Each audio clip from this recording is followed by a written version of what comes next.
สบ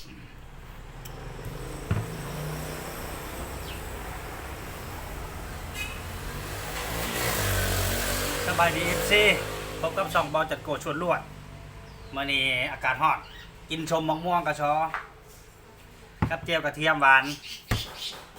มา FC เราไล่อย่าห่างพูดตู้เจียวคุณอัวตัวเลย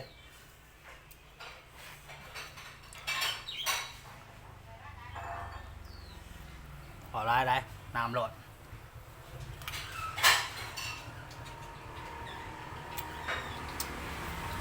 เจียวกระเทียมหวานวันนี้เจียวข้าวคั่วแปลกไม่ปลามา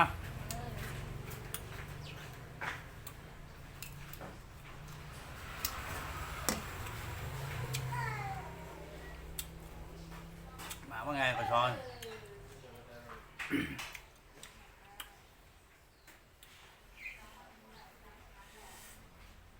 เป็นเจียวหวานกระเทียมวันนี้เจียวข้าวคั่วปลาแดก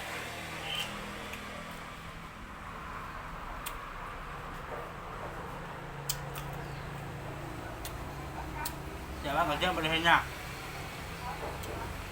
ตำกระเทียมใส่เกลือใส่น้ำตาลใส่เป็นนวดแล้วเพิ่มลายกับใส่น้ำตาลลาย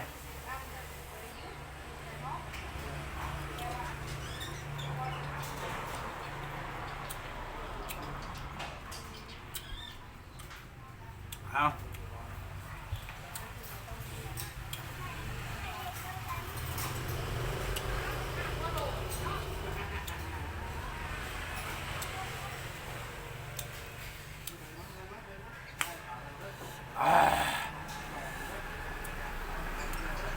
โอ้โห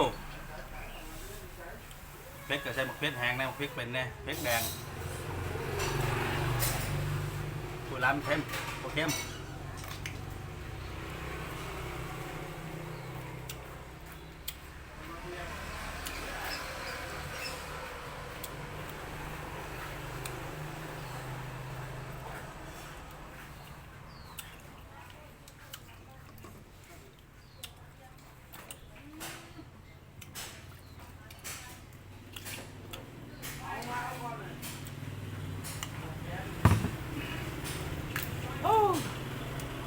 เลือกก็ออก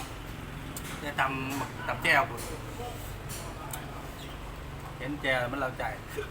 ห่วย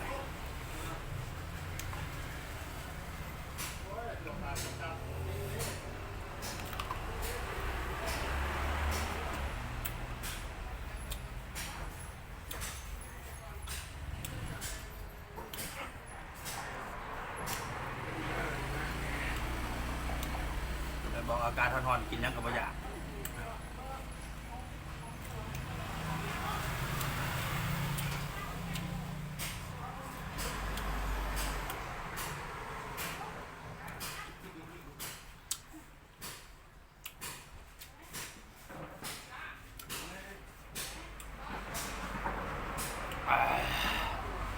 โอ้โห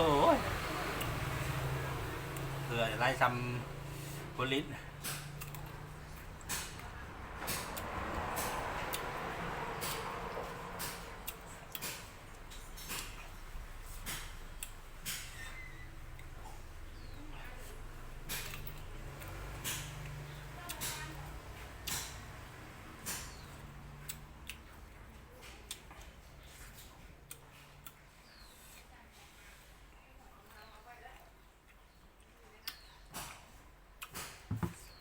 โอเคกลับแล้ว